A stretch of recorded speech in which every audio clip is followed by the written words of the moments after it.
everybody, welcome to Dave and Will's Guitar. Today we're going to bring you a different guitar. This is a kit guitar, so I'm excited to show you something I made. And that is, it was a lot of fun. It was a fun project. So this guitar, even though it says, has my last name on there, as quote, the builder, even though it was a kit guitar. This is a guitar I made for Dave, and he leaves it over here because we do demos and stuff. And yeah, what is this guitar? Let's get into it. This is a Stewmac Strat. This was their Wilkinson model. So they had a Wilkinson vintage style Strat, and it was about $500 when I bought it. I don't even know if they sell it anymore, but it's a quality guitar. I learned a lot. This is my first foray into like putting guitars together, learning how they work, getting the experience like doing things like leveling frets, polishing frets, changing electronics, changing tuners, and all kinds of stuff. And I had a ton of work. I put in lots of work into this guitar. Not because it needed it, it's because I screwed a lot of crap up. So getting it right and fixing things and fixing my mistakes took quite a while. So let's start. It's got what looks like a traditional like Fender headstock, and I used a water slide decal and I spray painted the top, and as you can see it's kind of chipped away. More on that later because this guitar had some problems, but it has just regular Wilkinson vintage style tuners, and they're split shaft. And if I have to have non-locking tuners, I do like the split shaft because it allows you to poke the string through the hole and then twist, so you don't have to clip the edge of the string. Like you clip the string beforehand, you put it down the center of that split shaft, and then you wrap it so there's no string poking out. It's really nice. I think it's a good quality part. So yeah, it has those.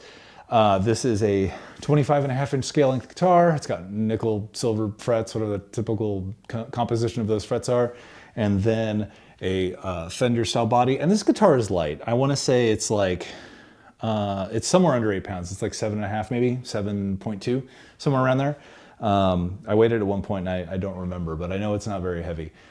So yeah, it's a good guitar overall for what we got in here. So things we had to modify. So this has all Wilkinson parts. That's what the appeal was, is you get all Wilkinson parts, which are better than most other generic brands. I wouldn't say they're like the greatest quality. You know, Wilkinson licenses out their name to Godot and a bunch of other manufacturers for their parts. So parts can vary widely on Wilkinson parts, but generally overall they're decent quality. I don't even want to talk about the neck because we have to talk about that later, but the back of the body has this large bump out. It's not a recessed heel joint, so it is big and blocky, the traditional Fender style. May or may not bug you if that's something you're irritated by.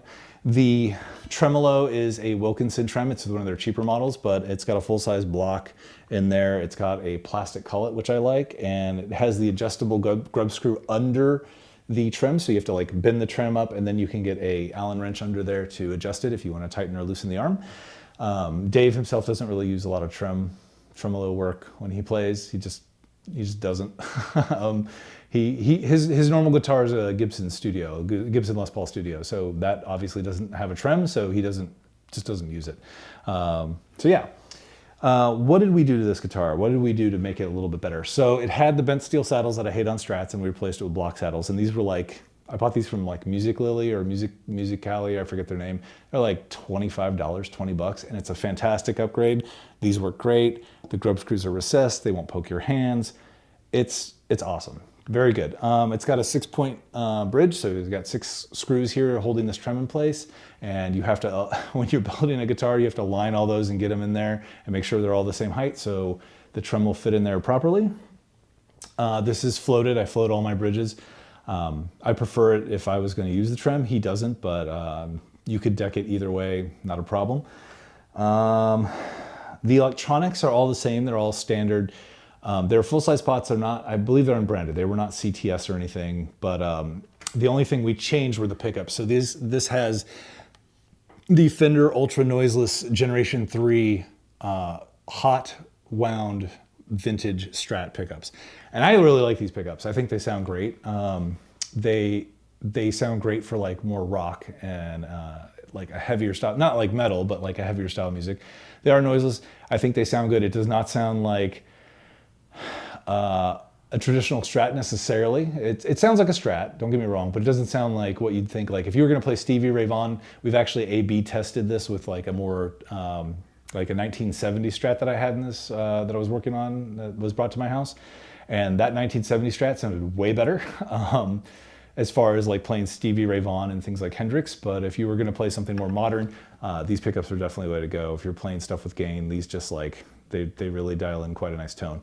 And we've played it in a lot of demos, and you'll hear some demos later about what this sounds like. So let's get to the neck. This is not the neck that this guitar came with. You can see that this has like a nice flame maple neck, and it's very awesome. This neck is fantastic. I bought this aftermarket on eBay for like 75 bucks. And it's a great neck. It's a thin C carve. I rolled the fretboard edges, polished the frets, leveled the fret, well, leveled, crown, polished. It's got a bone nut, and yeah, it is fantastic. One thing I learned that I did not fix is that if you spray a lacquer finish over a finished neck, this has like probably a polyurethane finish. I don't know what the finish is. It doesn't feel like a gloss finish, but it's like a matte finish. When I sprayed nitrocellulose, so this silver paint, nitrocellulose silver paint over it, you can see that it chipped because it didn't adhere properly. So it's got that worn-in relic look because I'm bad because I'm not good at what I was doing. This is a learning experience. And you can see the water slide decal. I didn't perfectly match it. Like you can see it's a little discolored because when I put it down and it cracked and having to reapply paint because I wanted to fix it, but I couldn't fix it.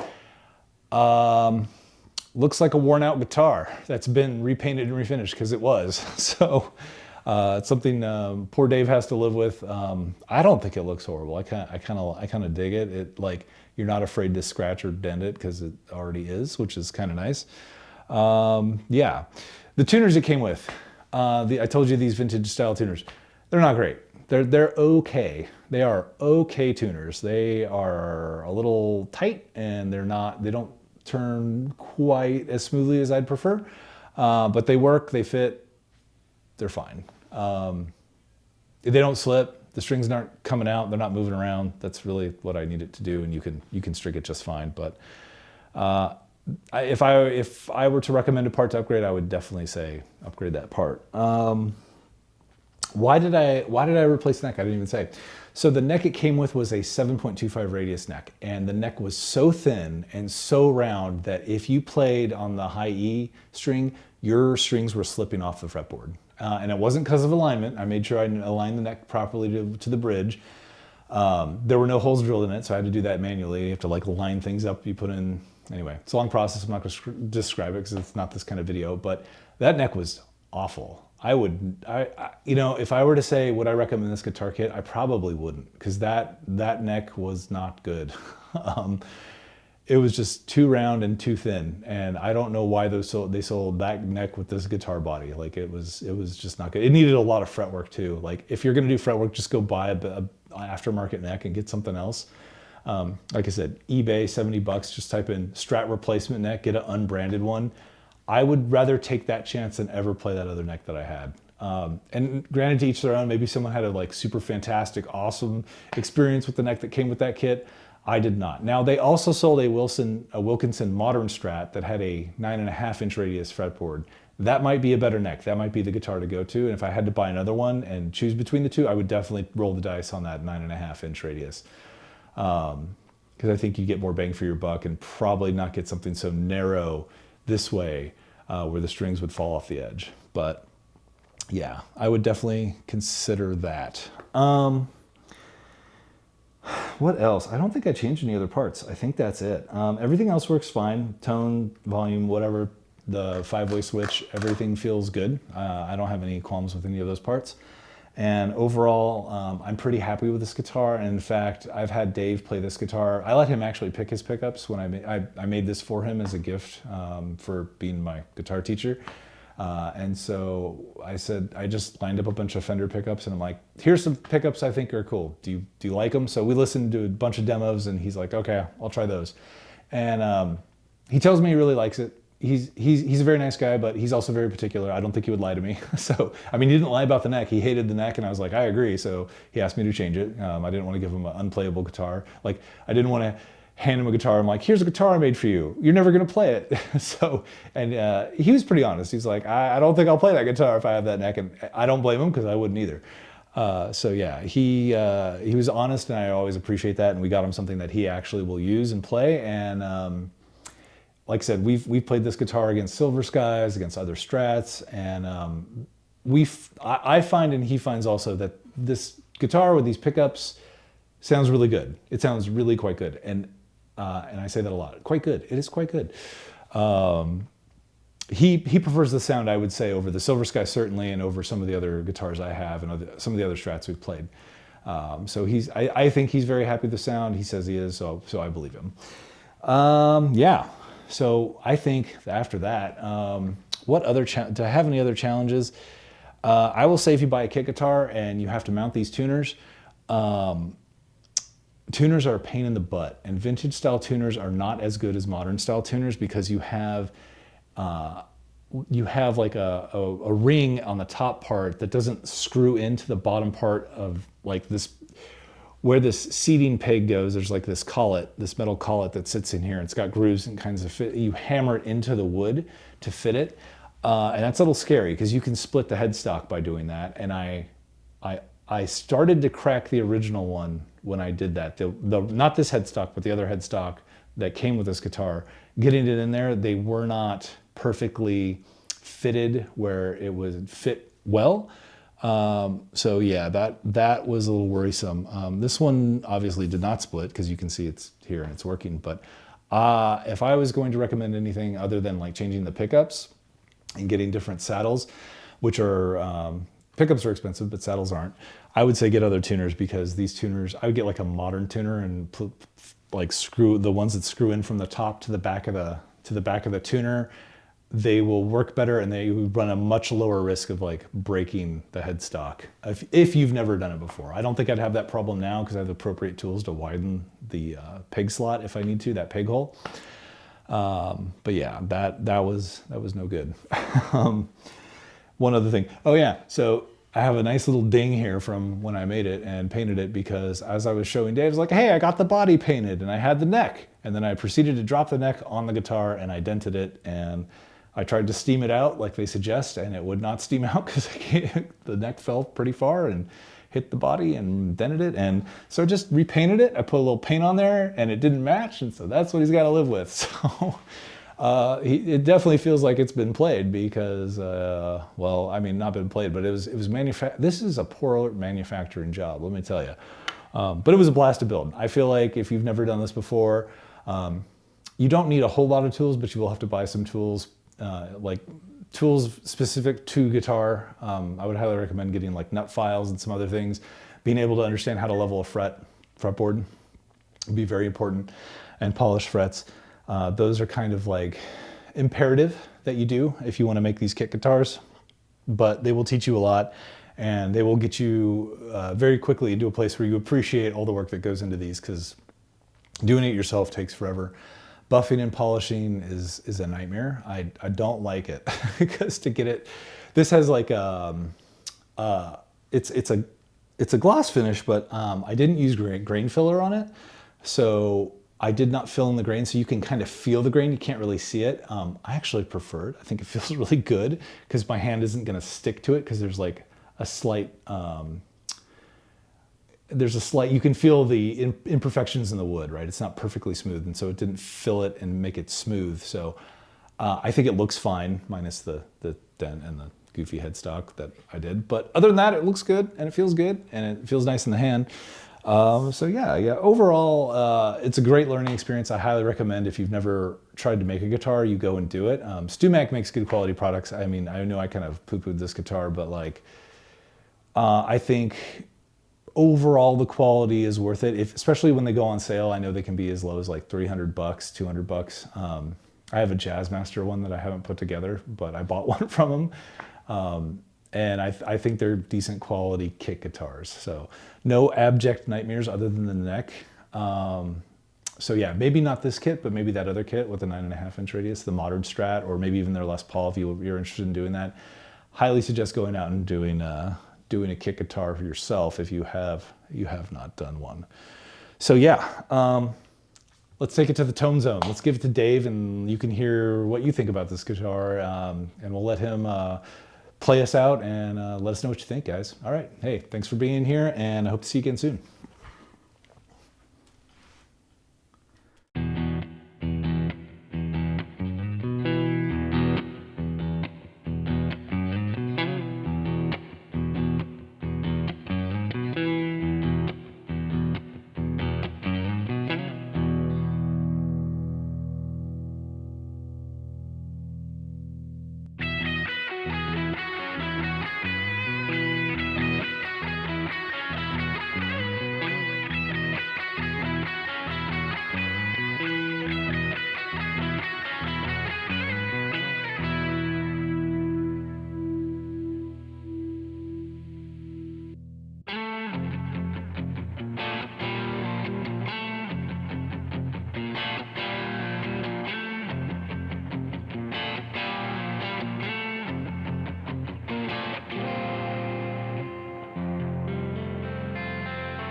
Hey everybody, welcome back to Dave and Will's Guitar. We've got our Stewmac Strat that I built for Dave, and you've just heard the tone. So Dave, what do you think? What do you think about those tones we pulled out? I think the guitar sounds great. Yeah, I really like it. You know, it feels great. You know, with this neck that you had switched out from the original neck and everything. You know, and yeah, the action's great. Just the feel. You know, it's just I don't know. It's good guitar. Yeah, I dig it. You know, yeah. So for those, we talked about that in the earlier part of the video. The flame makeable neck. This was just some cheap eBay neck. It was like $75, and you know, if you want a Fender equivalent, that's now, mind you, this neck fit perfectly. So the nice thing about Strats is if you're gonna go buy an aftermarket neck, it's the most popular guitar. You can get a great neck for like dirt cheap, and that's kind of what we did. And it was a pure gamble. You know, I just saw a neck. I'm like, it looks good. We'll give it a shot, and it's awesome. The neck feels good. It's a very nice. It's like a C, maybe a thinner C. I didn't measure it, but it's not very fat. And then, you know, rosewood fingerboard things. You know, I rolled the edges. We leveled the frets. knocked off the fret edges. That all had to be done, which is typical, especially if you buy aftermarket neck. You never know, and it's much better than the other neck that had problems. But yeah, all the hardware is Wilkinson. I will say, and I think you'll agree, the tuners are not good. The tuners are very stiff. Yeah, I mean they're not bad, but they're a little stiff. Yeah. And they don't feel like super high quality. They're not slipping or anything. They're just very stiff, and so maybe that's a part we'd replace. But the Fender noiseless pickups, those are the Gen 2, I think. They're the hot vintage. They sound great, in my opinion. Mm-hmm. Yeah, and I think you have awesome. done that. Yeah. So the as far as like getting the tones, we normally try to bring you some more clean tones, but for this demo, like we just found a sound that sounded really good, and that's what you got. These were some of your songs that you've written, and then some soloing that you guys heard. So yeah, I mean, and that's really it. Did you have anything else you want to add? I mean, you've gigged that like once or twice, right? I think you gigged. I think I took it to gigs as a backup, but I'm so used to my Les Paul that I don't know if I used it, but I've used it for lessons and in here and stuff, But I mean, this neck to me is almost, I would say, like the perfect neck. The feel of it, it just feels great. The only thing down the bridge feels a little far this way to me on this. I mean, it still feels great, but it's something about, I feel like where I rest my hand, especially for palm beating stuff, I feel like I'm having to go like that. I mean, granted, I could move it over here. There, but even there, it just feels like things kind of. Hopefully, I didn't scratch this thing. Things just sit a little differently, But compared to with the Les Paul, I rest on like that. Where the bridge kind of sits. The tailpiece and right. But like that tunematic bridge versus the string through bridge like this, I guess, sort of, But maybe part of that is it. Well, I don't know if it's higher too, or I don't know. That's the only thing. So that part feels. I have to get used to with my right hand, But this part, the neck, this feels great. I think feels good. It's awesome. Just everything. Yeah. The only other, and then another thing we did, we put the block saddles on. So I know, those bent steel saddles that have the screws that poke up is like. I don't know why they make guitars like this anymore. I mean, some people are like, oh, it's the tone, but like it's painful and it sucks. So maybe if you're a diehard bent steel saddles fan, and like granted you could buy smaller screws, but ultimately I think you'd agree like there's just no reason to do that. But I mean, if you guys want to check out a Stewmac guitar kit, the Wilkinson one, they have one up. I know they usually have at least one model. They had like a 50s version or a 60s version and a modern one. This is the vintage one. I think I'd recommend the newer one with the what's it called? The humbucker and the bridge, because the bridge pickup on here sounds good because it is that these are noiseless, so they're like humbuckers. It feels a little more full, but it's like we were trying to get tones with it and like didn't really like it, messing with the EQ, and it's like, no, we're just going to be like every other Strat player, play the neck, play the neck in the middle, because that's where people like to hang out on these guitars.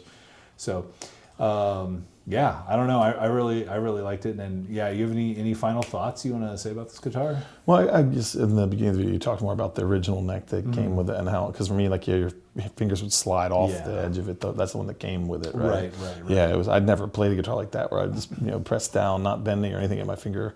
Trying to make a chord or something, my finger would come off the. You said that's more of a classic kind of thing or something, right? Yeah. That was the standard Strat. The original Strat had a 7.25 radius, so really round on the fretboard. And so when I polished and cleaned up the edges, because that had really bad fret sprout, it was not I would not say it's a quality neck. In fact, if you're going to buy this guitar, you should replace the neck. But after that, like the frets were just they're so thin and narrow. That neck was so thin and narrow. So like, playing those chords and whatnot, or if you're just messing with the high E or low E, it's so easy to pull a string right off the fretboard. Yeah. I wonder, do you have a link to this company where you got this? Yeah. Because you said it was reviewed pretty well or something. It was on eBay and people said they liked it. So I'll try to find it. I don't know if they have that particular neck, but I'll try to find the guy who sold it and put the seller up there, and we'll find something equivalent for you guys out there so you can get a good feel for it. Everything else though, the electronics feel solid. The bridge actually feels pretty solid. It's a Wilkinson bridge. You know, Wilkinson makes quality parts. They're not cheap, but they're not terribly expensive either. This is actually one of the cheaper bridges, but it works great. I mean, I don't think there's any problems with it. So. And then you probably, I'm sure you talked about that. Paint, when you did. Yeah. So that's something I would do. So yeah, guys, be prepared to work. If you do buy a Stewmac guitar, you're gonna have to fix a lot of stuff. Like, it is not ready to go out of the box. Like, they're preparing you to use your tools that you're going to also buy from Stewmac. They're a tool company. So like, yeah, here is actually a project. If you just throw it together, you're gonna be a sad panda. Let's put it that way. So. I think you talked about the brand name already. Yeah, the brand name is my last name. So Hungerford. Really cool. Cool brand name. Yeah. So that we went through a couple different fonts. Dave decided he wanted that font, and then we just went with that. And I bought some transfer paper. You can buy like transfer paper with decals that you can print online, and it was like, I don't know, it was like $10-15 to make that, and it's just a water slide decal, and then sprayed over it with some nitrocellulose. And you even asked me what I wanted it to say, but and we were thinking like something with my name or something, but I was like, no, I was like Hungerford. Hungerford, I'll dig that. Yeah, it was fun to try to do something different. And the nice thing is, this is relict because it was built poorly. You know, it was, I shouldn't say built poorly. The things that I didn't know, like the cracking with the paint chipping off, is because the finish didn't adhere. You know, the decal not mismatches because, like, once it did chip, I tried to fix it, and I put more coats over it, and then tried to blend it, and it was a nightmare. It's really hard to do that kind of finish work. And then his hand's covering it, but I have a nice big dent on there when I dropped the neck onto the body. I was like, hey Dave, I got this guitar for you, and I dropped the neck on the body, and so it's got all the dents and dings came naturally. Custom shop. It's custom shop. Yeah. Do you know how much you'd pay for relicking? Gosh, it's like hundreds of dollars. Yeah. So this is all original wear from, mistakes. So it was, but what, 2 years ago now that you built this? 2 years so ago. you've built other guitars since then, and I feel like you've learned more about it, and right. Yeah, the quality has definitely improved. I mean, I'm certainly better at. This was the very first guitar I ever put together and really tried to like hone in and develop those skills. So after all the work, I mean, I've gone through this guitar twice. So the original build and then going through it again, I got a little bit better at like floating bridges and slotting the nut slot, and then I wish I would have done the tuners a little bit better. The headstock could have been better. I wish I would have done a better job there, but everything else is fine. I mean, the pick guard is aligned properly, the screws are aligned properly. Everything else is really good. And as far as wiring the electronics, because I had to take the pickups out and resolder the new pickups in, so I did that all myself. There's nothing on this guitar I had paid for other than the work I did. Everything else is great, really. So, yeah. How long had you been playing guitar when you made this? What, a year? Year and a half? Yeah, that's pretty impressive. Yeah. So I've never made a guitar. I'm more of a plug in and play kind. Will has gone much further with right. But to be fair, when you go on stage, and you're playing a song, they're not going to be like, well, he made that guitar. Like, regardless of how it sounds, they're going to listen to you play, and they're like, oh, that sounds really good. So it's a different skill set. Playing and building are two different skills. I really enjoy the building part and the honing in and like, getting all the specs right. My favorite thing about guitar is taking a guitar, listening to a quality musician play it, and then you're like, I gave that tool for someone to use and like make something really nice with it. I never thought I would do that. You had asked me 4 years ago, hey, you're going to build a guitar. I'd have been like, you're out of your mind. So it was an awesome project. It was a lot of fun. So I'm glad I did it. And I've built one other one since then, and then I've like worked on other guitars, like a bunch of other guitars since then. So even and like your Gibsons and a bunch of other stuff. So it's been a process. So if you guys are interested in building a guitar, Stewmac's a great company. You want to go with something higher quality, Warmoth is definitely a better company if you want to get like. But that, Warmoth is going to come much better out of the box. You're going to have to do a lot less work. So it really depends. Like, if you really want to cut your teeth, buy something like this or a cheap Chinese guitar. Oh yeah, I built that cheap Chinese Novo knockoff that I got rid of. I actually threw it away because it's so frustrating. But yeah. So try it. Then you had the other one that you built that your coworker bought from Yeah, you. yeah. I built a PRS knockoff. I bought that off Solo Music. I think it's called Solo Guitar or Solo Music. Maybe it's just Solo Guitar. Anyway, that company out of Canada, and I'll put a link in the description. I built that that PRS knockoff, and he loved it. You know, I put Lindy Freyland pickups. It was built really well. I had to re-drill every hole on that guitar because not everything was aligned. So the bridge had to be remounted. The stop bar tailpiece had to be remounted. All the tuners. There's not a hole that was not drilled on that guitar. I know we don't have it in front of you, but you know that's the kind of thing you can expect. But once you get a good working instrument, I mean, someone might buy it. I mean, you got to start somewhere. So you know. Do you have a picture of that one somewhere? Maybe I might put it up on the screen. Because you got that one, and then you've also got eventually the one over there. Yeah, I've got another Stewmac guitar. So eventually on the channel, I'll put together another Stewmac. I made a string through Jazzmaster. With it's like a Stewmac Jazzmaster copy with a hardtail bridge. So a little different. They have a really weird scale length. It's 24 9/16, which is like 24 and a half is like, you can find some guitars like that, but that's like this is the warning. If you don't like that neck, you're stuck with it because no one makes a scale length like that. Nobody. So if you don't like that scale length, you are going to have to move that bridge. You're going to have to remeasure everything and move that bridge. It's a nightmare. Be warned. But eventually we'll put it on the channel, and I have no idea what I plan for that guitar. I might do something real wacky with it, so we'll see. But yeah, so I think that's it.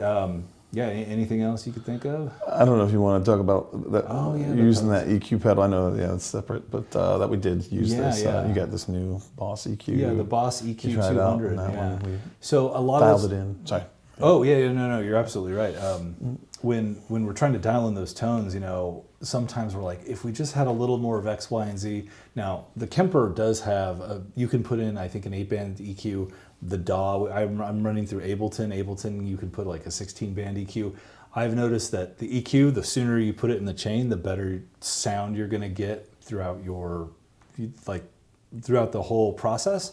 So buying this pedal fixed a lot of the issues we have. Sometimes we'll get a tone, or it's like, okay, we're not quite happy, but having the EQ pedal, man, it just it just fixes it. Like if you've never thought about an EQ pedal, definitely buy one because it's going to fix a lot of your guitar tone.